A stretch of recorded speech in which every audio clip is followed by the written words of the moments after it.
Welcome to the Happiness Happens podcast. I'm Simona Nicole, host of the show, mindset coach, and motivational speaker.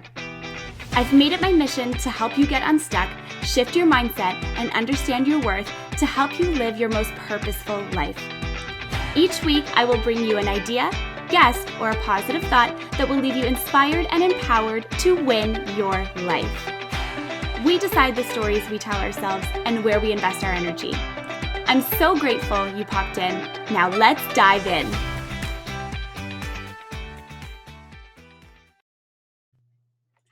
Hello, everybody. Welcome to this week's episode on the Happiness Happens podcast. We have such a treat for you today. I'm so grateful, first of all, that you're here, and I'm really excited to introduce you to today's guest. We have never talked to someone in this, field before, so it's going to be a powerful conversation, and I think it's going to be very informative, and you're going to have a lot to take away. But today we have Kimberly Ann O'Connor, and she is an accredited addiction counselor and has been a professional consulting hypnotist since 2012. Kimberly facilitates powerful positive change in people's lives worldwide by using her unique remote hypnotic protocol. She was also recently interviewed by Forbes magazine regarding the opportunity for contactless hypnosis to serve people during COVID restrictions. Weight release, freedom from food addictions, smoking cessation, and relief from acute and general anxiety are her hypnotic specialties. Kimberly, welcome to the podcast. Simona, thank you so much. It's so good to be here and see your beautiful smiling face. And I am here for your toucan shirt. So for everybody who's listening and not watching this interview, she has an incredible shirt on right now, and it is giving me joy. Well, and I thought happiness happens. How does happiness happen? When we wear our toucan shirts. That's when.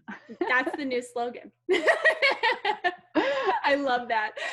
Kimberly, to get us started off, can you just share with us a little bit about the journey that's brought you to where you are today? I would love to do that. So as you so sweetly and eloquently put it, I'm a hypnotist. And what that means is I work with linear behaviors and I speak to my clients' unconscious minds. Now, hypnosis is an ancient and safe and very powerful process and state where, again, we create and hold new truth that the unconscious mind then lives by, and that makes changes. I've been doing it for over 8 years now. In a nutshell, I was a psych student. I also, in my earlier days, did a lot of yoga instruction, and the combination of being interested in the mind, but also seeing and feeling this state that would be evoked typically. Do you do yoga, Simona? I've done yoga. Awesome. I love to meditate though. Oh, well, beautiful. You would feel similarities, although meditation takes you into the body and hypnosis brings you up.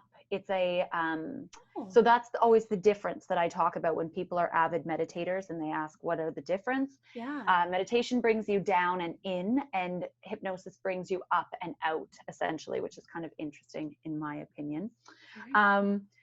But there's that feeling of bodily sensations, lightness, heaviness, disassociation, plus the suggestions that is typically given at the end of a yoga class in Shavasana and corpse pose. And so I was feeling that power and that resonance even when I was 18, 19 years old. And then I found a program in Toronto. At that time, there were limited ways to become a hypnotist in Toronto. Now there's so many. Every corner. Every corner, indeed. Online, offline, on the phone. Just draw a little picture of yourself performing hypnosis and you're certified. I'm joking. That's not true. But my first time being hypnotized was my first day in class. I always loved the idea of efficacy and power and benevolence coming together. And in my opinion, that's hypnosis. I love that so much. So from that, okay, so how does one learn how to become a hypnotist? Like, what are the required skills, if you will? Because I feel like it's special work and I don't know that everyone could be able to do this. Well, What a great question. And I want to be very linear with this answer, which is going to be challenging because there's a few ways to approach the answer of that fabulous question. It's actually hypnosis is available to anyone. And it's been cloaked in a lot of mystery, and there have been smear campaigns, and the popularity of hypnosis and trance, which are synonyms for the same thing, the state where we speak to the unconscious mind, that has ebbed and flowed, the popularity, the knowledge, the awareness. But ultimately, induction processes are what we use to bring people into trance hypnosis. And I'm going to answer your question. It may sound like I'm tangenting. No. Tangent away. This is my favorite part of the podcast. When people go off on a tangent, I'm like, yes. Well, progressive relaxation is the most common way to bring someone into a state of trance. There are also rapid inductions. There are things called the Dave Ellman technique, the Dr. Flowers technique, but there are specific, linear, simple ways that hypnotists bring people into trance time and time again. My sessions, I deal with a wide array of different behaviors and applications, but the way I bring someone into trance doesn't change all that much. The beginning and the end of the sessions tend to be similar. It's the body, it's the meat, it's the middle of the script that is always completely sculpted for someone's needs, for the future they want to live into. That's where the skill lies. Anyone can hypnotize. You can learn in an hour how to bring someone into a state of trance. It's what you do with them, and I do mean with them, alongside them while they're in trance, that makes any difference at all. But so it's simple. There aren't any general or abstract skills that would need to be present to bring someone into trance. You can read an induction, and hypnosis is so powerful that just reading that induction off a page can have an effect. We also move through trance all the time. They say any average day, you can be in a light state of hypnosis 90% of that day. Wow. It's inherently human. Anytime that you're daydreaming, thinking about the future, being forecasting forward, anytime you're doing anything that you don't need to relearn, brushing your teeth, tying your shoes, driving somewhere, getting there and being like, well, I'm here, but I have no recollection of the drive. Highway hypnosis is a prime example. It's a state that we move through all the time. It's just harnessing that power really potently, what we're doing during hypnotic trances. Now, the sculpting of what is said to actually make lasting, powerful, predictable change, that's where skill comes in. And the skills, each hypnotist is very different. After you get certified, if you have the rigor and the commitment to get certified, experience is so important because you start to learn to see that resonance when someone's in trance. When you're watching them, you see the flicker of facial muscle, or you see people's color change where they get very pale or they get flushed. You learn about which suggestions tend to make the most macro positive change. And then you're also learning how to listen, which is the most challenging skill of all, and a skill that you've obviously harnessed and really honed. It's easy for your mind to go to different places, to really be with someone and listen to what they're saying about where they are and where they want to be. That's where the skill lies. That's what shapes a hypnotist. That is really incredible. I never thought so much about what the script is in between, because I feel like, just like exactly like you're saying, that's the part that starts to shift. That's the part that guides people through whatever it is they're needing help with. And so when you're working with your clients, do you have a specific script for each challenge, or are you creating a script based off of that person, what you know about them and all of that? The latter. So ultimately, when I was first certified and I was a passionate little go-getting hypnotist, scripts, by the way, is a term in the hypnotic community. Okay. But it does speak to, there are sometimes actual point-by-point scripts that you can read. but we still call it a script when we're creating it organically, and generating what will be said as the truth that we want the unconscious mind to hold alongside someone. Mm-hmm. So at first, most hypnotists, myself included, for the first few years, I would take other fabulous hypnotists' tried and true scripts, and I would use them for weight release, smoking cessation, phobia, dissolution. But over time, you do find that every word, every phrase needs to resonate with your client. So you are in certain ways shooting in the dark ever so slightly when you're using someone else's words. Right. When I do my consultations, I ask people to really have at it. Let me know everything that you can share, that you feel comfortable sharing, that you consent to share, but the more information, the better. And then I go into a bit of a zone. Again, hypnosis is inherently human and natural. So I shut down my, any distraction, and I just start to free form write. And I'm listening for where they are and what would serve, and then where they want to be, and match that to what I've written. And then we go through over and over. All right, I'm thinking that I'll say the following to you while you're in trance with power and passion and repetition. This. Tell me what you like, tell me what you love, tell me what you don't like, and we'll take it out. So now it's completely created individually and organically each session. But it wasn't always the case. My first few years, I'd read. That makes a lot of sense. You have to get comfortable and practice and feel confident in how you're delivering it. And like you were saying before, that part about getting like in tune with your client, but also in tune with yourself as the hypnotist and how you deliver that message and that journey for someone. And I want to jump really quickly back to something you said before about, because I feel like I've been trying to put this into words for years. And I think you might have just put it into words for me in about 5 seconds. I very often feel like I'm living in a dream all the time. Mm. Is that like a waking sense of trance? It is, right? Absolutely. And here's the interesting element of it. The stronger and more active the mind, the more vibrant hypnosis is for people in their lives.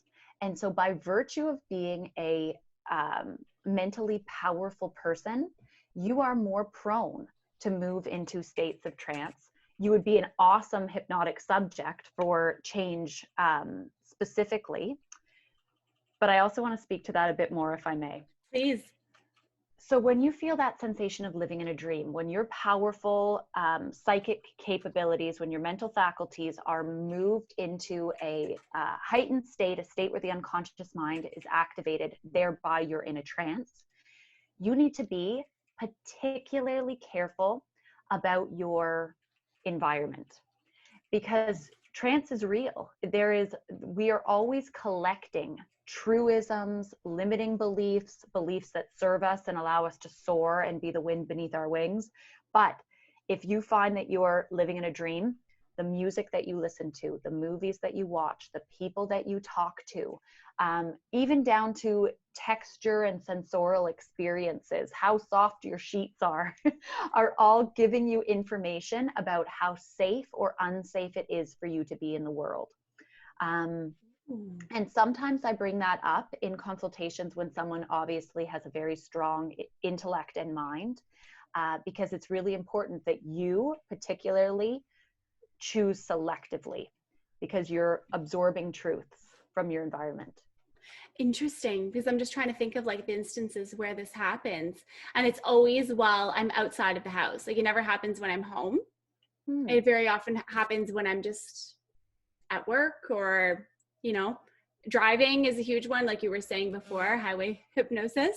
So it's a very interesting like idea, but if I think about it, that's not necessarily fully true. Like, I mean, it does happen when I am like at home. It just kind of feels like constant. And I'm like, well, I actually, at one point I was like, should I get like a brain scan? Like, am I okay? I was like, I don't feel like I'm living in reality. I don't even know if that makes any sense to say out loud. It makes perfect sense. However, we could talk about this all day, and I do want to actually expand upon this, because you have been very eloquent about the experience of living in a dream, quote unquote. I was going to contest that, yes, you probably do experience it at home too. Yeah. But if it tends to be, being a seemingly mortal human being is a very challenging row to hoe. We're all inherently very resilient, courageous creatures that we build, knowing that we're going to die. We don't know. Earth is a very beautiful existence, but it's painful. We can bump into something. We can get hurt mentally, emotionally, energetically, as well as physically. So I would say that with any of my sessions, I always want to provide the most macro benefit. So we speak to a certain behavior. Let's say you notice mental fog, that you feel like you're living in a dream, that reality feels very like viscous. You're not able to really stay. I don't want to put words into your mouth, but this feeling of you want to be more grounded into your experience of being alive. Yeah. I would use something that serves you, the words and the truths that serve you, no matter where you go, no matter who you're with, no matter what you're doing.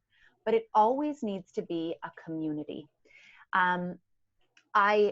It takes a lot of privilege to be able to bring a community of people on board.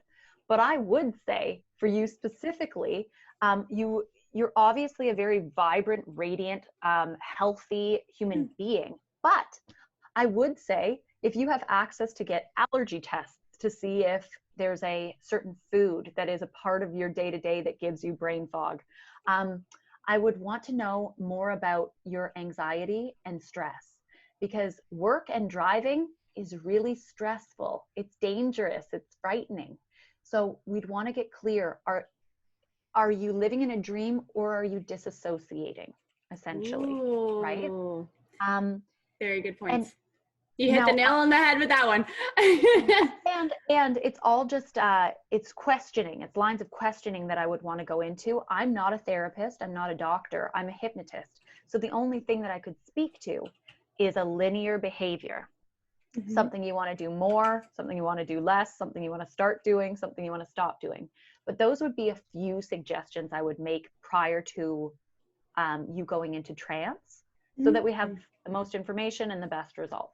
That is so incredible. And yes, I completely agree. And I feel like there's so many parts to that hold so much different truth.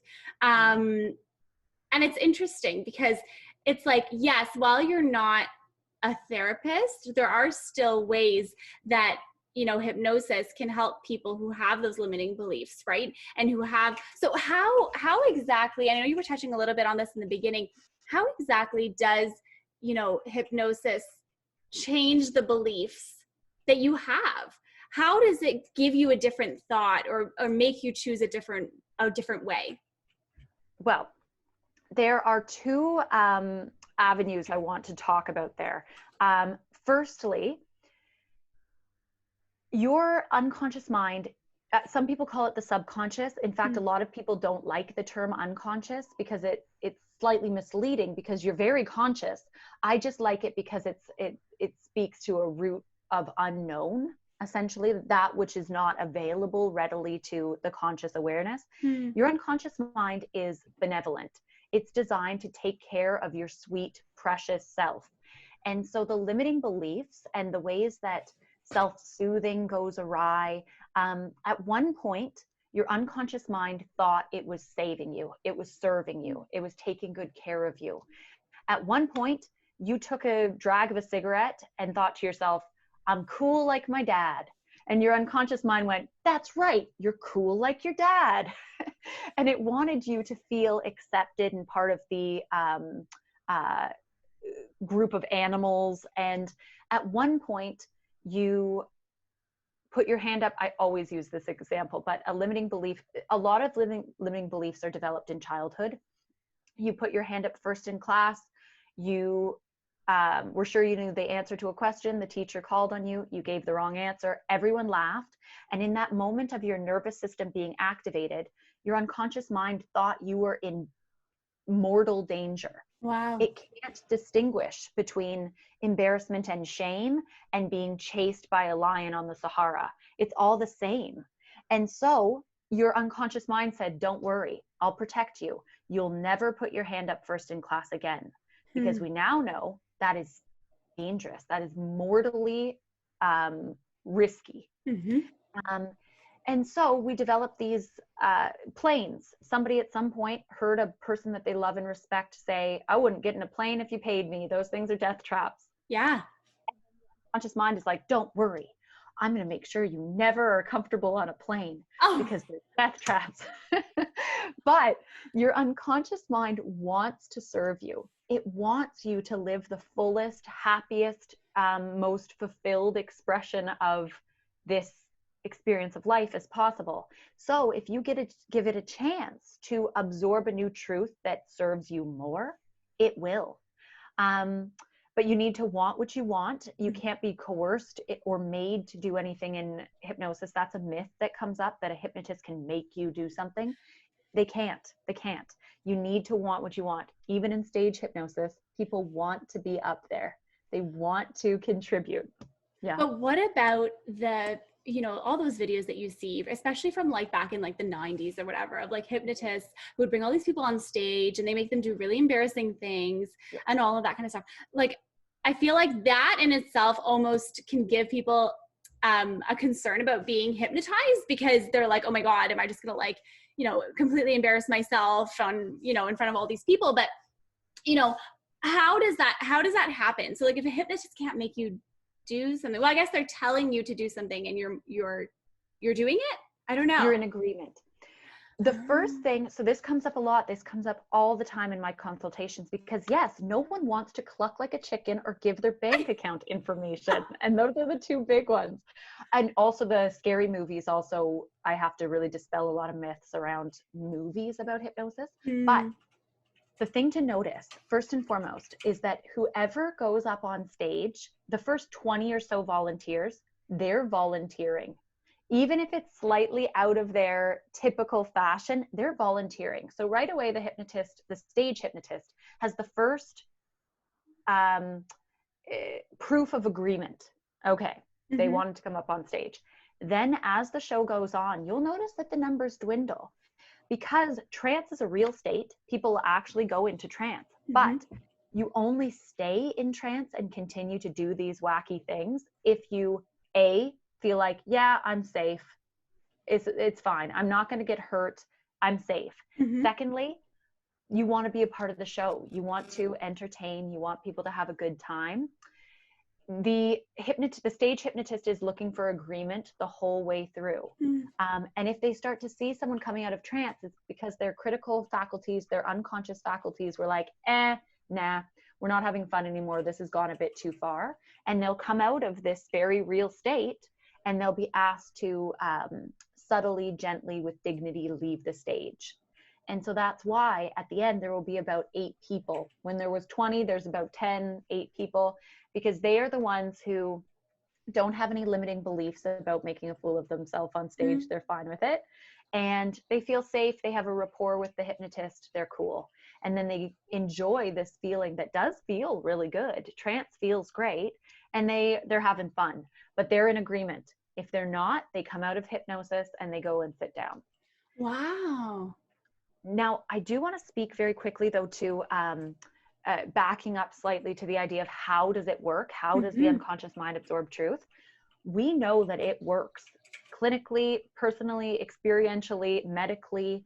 We know that energetic pulses in the brain change pre-parallel, post-hypnosis, from pre-hypnosis, a stimuli to a response, needing to give a speech in front of a group of people, heart racing, sweating, passing out, to post-hypnosis, needing to give a speech in front of a group of people, feeling grateful for the opportunity to be self-expressed, feeling powerful and grounded and present. I want to quickly pause this interview and tell you about the Handel Group coaches that I've had the honor and privilege of bringing onto the Happiness Happens podcast. With every conversation and interview, I've learned something so impactful and so life-changing. Inner You Life is the online coaching course from Handel Group that gives you the tools to get yourself unstuck, wildly happy, and thriving where it matters most to you. Your relationship to yourself, career, love, body, money, time, and more. From wherever, whenever. Recommended by Hugh Jackman, Dr. Mark Hyman, Forrest Whitaker, Elena Brower, and hundreds more. Taught in MIT, Stanford School of Business, and 50 plus institutes of learning across the world. Visit inneryou.coach and use the code Happiness Happens at checkout for $75 off. Now, back to the episode. We can map the fact that energetically that's different in the brain, and clinical trials and medical trials have proven hypnosis works, but nobody knows why. It's like electricity. No one knows why exactly it lights up my lamp behind my phone, but it does. And we have to accept that there are so many theories around hypnosis, that it's authoritative, the hypnotist is doing something to you, it's permissive, you're doing everything, a mixture of both, it's spiritual, it's the collective unconscious. I don't know. I have theories too, but that's just what they are. We know it works, we don't know why. That's really, really, really interesting. It's really interesting because like we don't always have all of the answers to everything that happens, right? Things happen all the time. We have no idea. You know? Well, and we often think we know answers too that become completely debunked with some time. Exactly. It's one of the elements of hypnosis that I love the most. And I love all elements of hypnosis. I'm a hypno nerd to the max. The more I experience hypnosis, the more I'm madly in love with it, day by day, year by year. But I love the fact that we don't know why, that it adds this really beautiful alchemy of practicality and results, but also faith and hope and open-mindedness that I think is really awesome. That's so beautiful. And it's so true. And it's kind of like when you connect to your spirit guides or you do any type of healing work or energy work or anything like that, you know, there really isn't always an explanation. Like there really isn't always the reason how it's going to happen. But, or like, you know, how that thing has happened to begin with. But, you know, I just think that it's just such an incredible, modality, if you will, like I don't even know if that's the right word, to learn more about yourself, but also to help shift the different blocks that are holding you back. Because ultimately, like there, especially when you think about like quitting smoking or losing weight or what have you, like those limiting beliefs that surround that, some people never even realize that that's a limiting belief that they're holding back. Like if I stop smoking, people won't think that I'm cool anymore. Right. Or people will be disappointed in me, which can be crazy because we don't really know where that comes from. But then when you sort of dig down and you take this thought and you channel the method of healing that or flipping that, I don't know. I don't even know if I'm making any sense in what I'm saying, but I just feel like it's so powerful. You're making such perfect sense. Perfect. And actually this sparks something that I want to share around how you're so correct that the action itself, the behaviors themselves, the addictions, the compulsions, the ways of being that don't serve us, from the minute to the fatal, we have so many limiting beliefs around how we can work within those behaviors and self-soothing and structures. And a lot of times, one of the biggest is, what if I fail?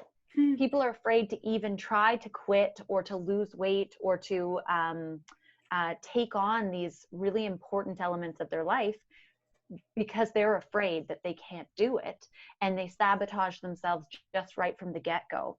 And when we were talking about scripts, from being a burgeoning baby hypnotist and reading scripts that other people have written, to now where I create the script with my client, a huge element that comes up that is really important for me after what I've seen and communicating and following up with my clients over the years, resilience is so important. I very rarely that was a double negative. Very rarely do I not add in multiple suggestions about a knowingness that you have everything you need. With every beat of your heart, with every breath that you take, you trust yourself.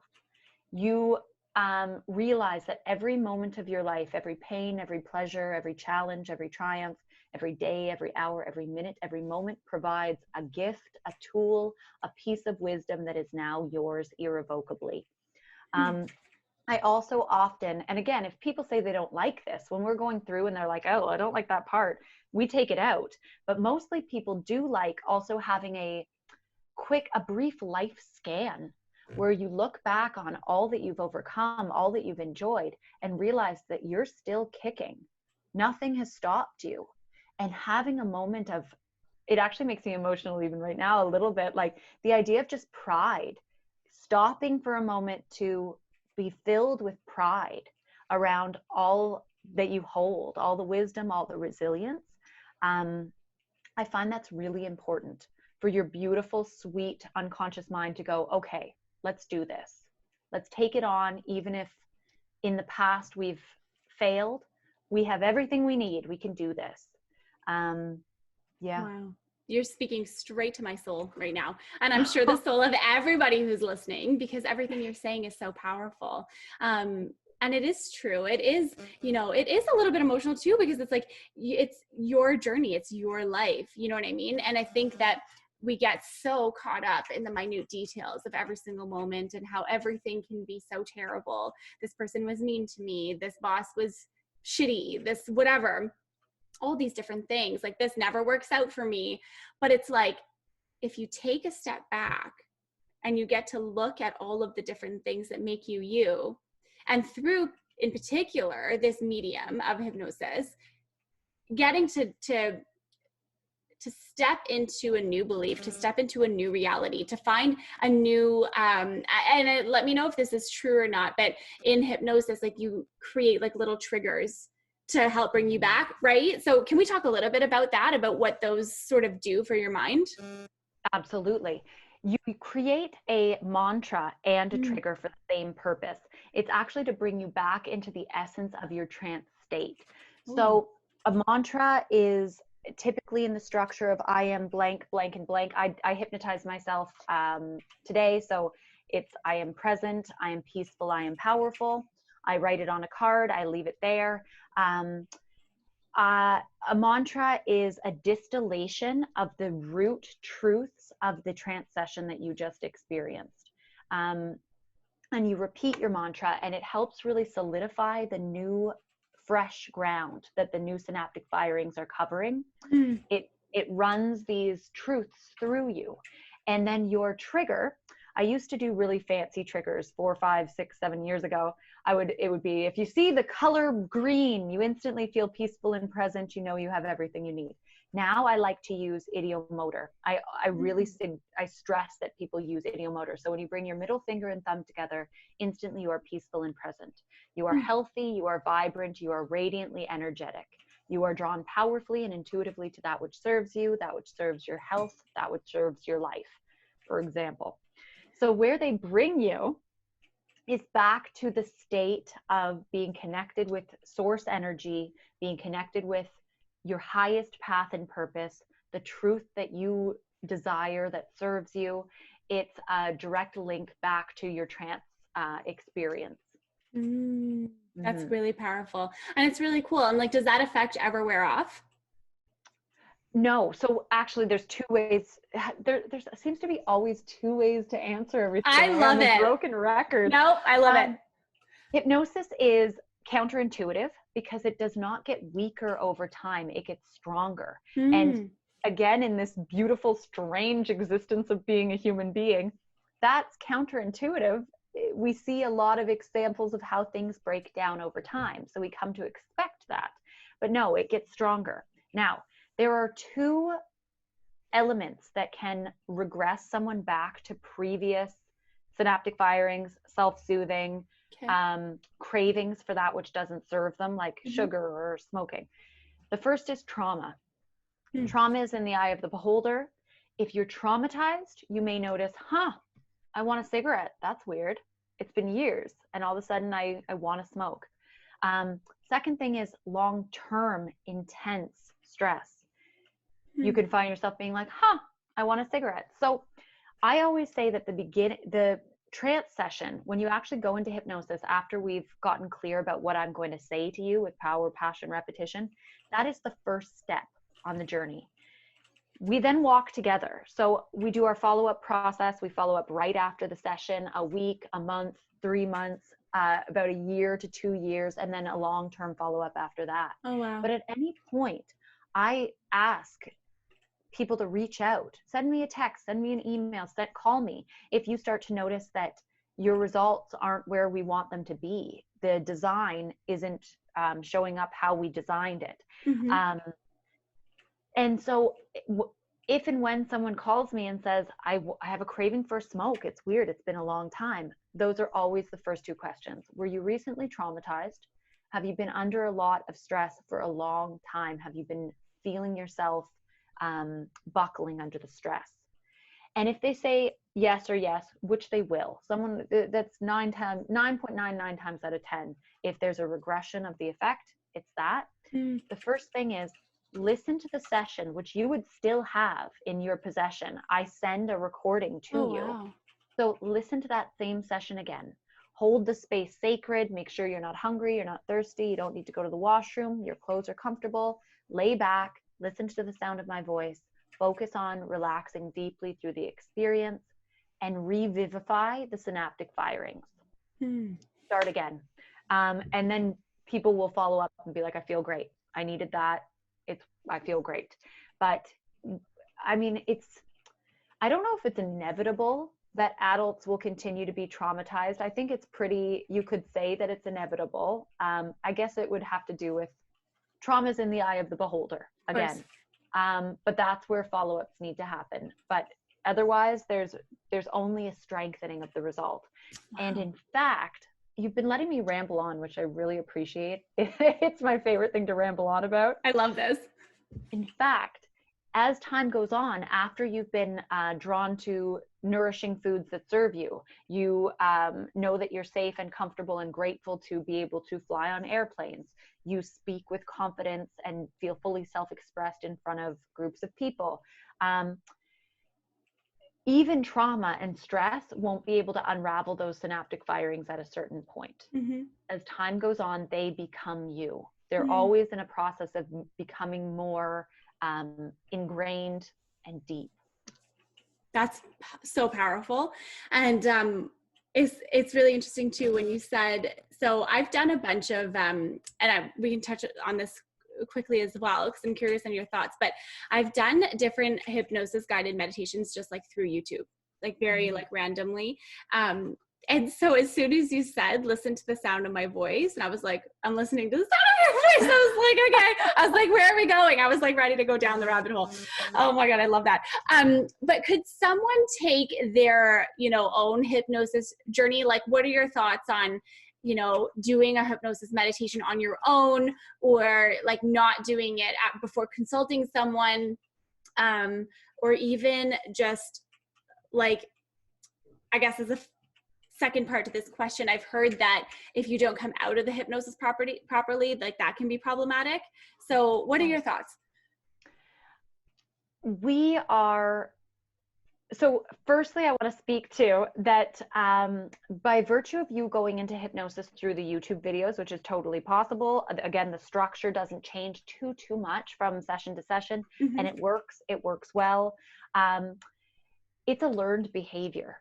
So the more you go into hypnosis, the easier it is for you to find that state. So when I say, listen to the sound of my voice, and you go, okay, we're here, that's a learned behavior. It's because you've gotten skilled at moving into trance.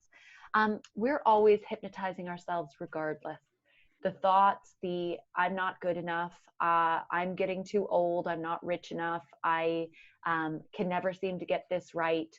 All of the heavy, dampening, damaging hypnosis that we subject ourselves to, it occurs, it runs, these programs run. So absolutely, I think there's a lot of merit to waking hypnosis, waking trance, using mantras and affirmations every morning, every night. Whenever you feel a little scared, whenever your heart starts to beat, I love and accept myself exactly as I am. Every day in every way, I'm getting better and better. You can also absolutely record sessions. You can find hypnosis, it's more and more accessible. You can find simple inductions and record that, and then give linear, powerful suggestions to yourself once you're in the trance state, and then you emerge. When I count from 1 to 5, I'm in a moment, I will count from 1 to 5. At the count of 5, you'll feel fully alert and wonderful in every way. Now, I would make a request that can sound quite loaded, but it's not. This is my passion. This is my purpose. Hypnosis is my, my baby love child. I just love it. And so I would say, contact me. My email is kimberly@consultinghypnosis.ca, just to send me your suggestions and let me know. And then I would have a chance to say, this is more a doing than a being. Would this serve you in every situation, no matter where you are, no matter who you're with, no matter what you're doing? Is this something where, an example, people love the word happy. You need to have the suggestions be linear and absorbent. And so happiness happens is the perfect way of saying the truism about happy, because happiness happens. It's not a state of being. It's a response. Sometimes you're happy and it happens. Sometimes you're not, and it's appropriate not to be. In the moment that you stub your toe, or the moment you realize you're going to have to put down your cat, you're not happy. You can hold a joyful, grateful heart, knowing that you get to experience the pain and the pleasure of being alive, and have that be a spark within you. But happy, when people want that in their mantra, if they really, really want happy, actually, no, I say that and it's not true. I was going to try to sound diplomatic and flexible, but when people want happy, I always ask them, what's the beingness that generates happiness? Is it peace? Is it powerful? Is it joy? Joy as a state? Is it gratitude? Is it safety? Do you feel safe? And then you can feel happy. So things like that, that's where I get a little bit concerned about people writing their own scripts, because hypnosis is very linear. It's very specific and literal. So you could absolutely make your sessions, but there are great sessions online. Find something where every word resonates with you, and you want to speak to a macro result. It has to serve you all the time, because this works. So be aware of that. It can be like the 3 wishes or whatever it is, where be careful what wishes you're. Yeah. You know, I also love that you defined happiness that way with all of those different things, because that's the exact same way that I define it. I define happiness by peace, an inner peace, a joy, a gratitude. Like, it feels like for me, it's like an umbrella of all of those things and like all of those possibilities. So it's really interesting that you said something very similar to that. Brilliant. What is contactless hypnosis? So I used to do hypnosis one-on-one, the way that I was trained, staring intently at my client as I brought them into hypnosis. And I'm so glad I did that for the first 4 or 5 years, because it was amazing to see people in hypnosis. You see it. People move like puppies, like they're having dreams, involuntary muscle movements. People's tear ducts will relax so completely that tears are just streaming down their face, soaking their shirt. And when they emerge from trance, they don't know what's happened. They're like, I'm wet. People change color. You can tell. And all of these are specific and simple barometers for how deep people are into trance. You say things like, you may notice that your throat is dry at this point. It's okay to swallow. And if someone's with you, they'll swallow. Whether their throat is dry or not, you watch their throat. You see if they're with you. But then I adopted the family dog. Now, Lilo has since passed away. Now, she was a very old little peach ball of fuzz, but she had a bark like a Doberman pincer. And she was an anxious little creature, the poor thing. She would bark, or maybe she just loved to bark. Maybe that's a better way to think of it. She would bark and bark and bark and bark. And so it made it really challenging to bring people into my condo. I didn't know if she was going to set off a caterwauling. And I could put suggestions in that would make it so that they're fine with that, but I wasn't fine with that. So it came out of necessity first, that I would do the consultation over the phone, about an hour and a half, get clear like I would get clear if I were with the person. And then I take 24 to 48 hours. Normally it's within the first 2 or 3, because I like it fresh on my heart, in my mind. I record their session as though I were there in the room. Every breath, every phrase, every word. And then, sorry, my phone is buzzing away. Oh, it's okay. And then I send them that session, and they hold the space sacred again, like I'm there with them. So the instructions, I go through the instructions at least 3 times. 1 time in a video, 1 time over the consult, then I send it all again in writing. Amazing. Make sure no one's going to disturb you. Make sure you're not hungry, you're not thirsty, clothes are comfortable, able to lay back, head and neck supported. All you need to do is listen to the sound of my voice, relax. And then they go into hypnosis, and then right away I ask that they contact me. Okay, I felt lightness, I had amnesia, and I felt disassociated in my body. And it felt like it was 5 minutes when it was 45 minutes. Wow. Cool. Then we follow up from there.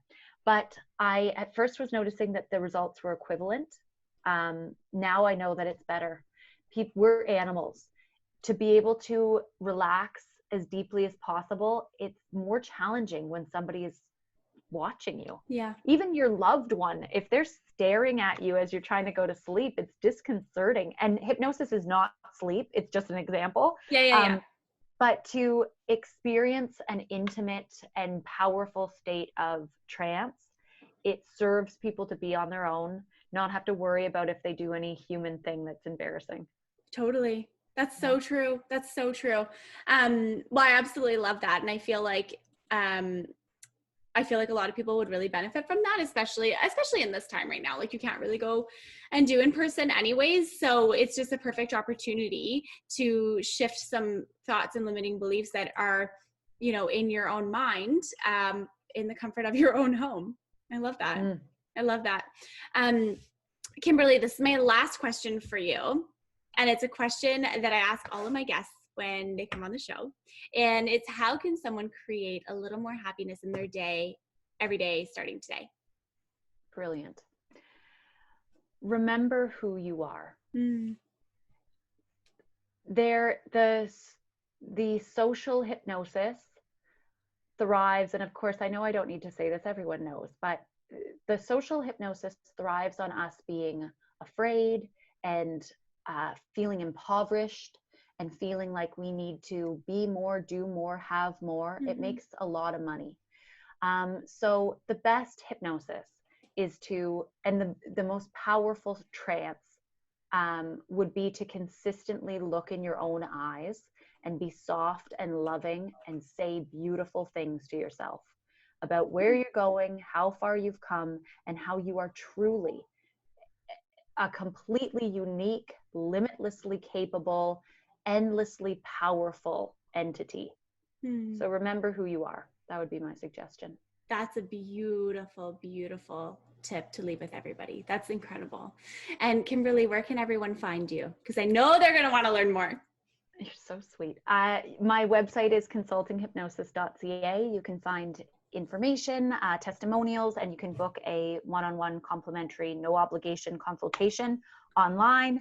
My Instagram is consultinghypnosis.ca, and my Facebook is also consultinghypnosis.ca.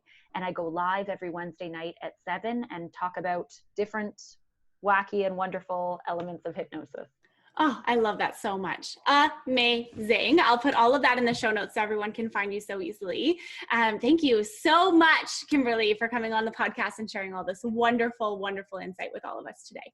What an honor and privilege and pleasure. You're so wonderful, Simona. Thank you for having me. Thank you so much. And thank you everybody for listening to this week's episode. I hope you loved this episode. Share it with someone that you know needs this message. Be sure to connect with Kimberly and let her know how this resonates with you. Book a consult. You have nothing to lose. This is literally the best opportunity. And I truly, truly hope that you just are able to pull out all the nuggets of wisdom in this episode, share it with someone that you know needs to hear this message. And truthfully, from the bottom of my heart, thank you so much. And remember, the happiness happens when you're least expecting it. Thanks so much for being here today. I hope these words have brought you inspiration, insight, and a bit more happiness.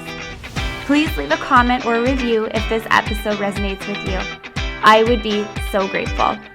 Until next time, remember that happiness happens when you're least expecting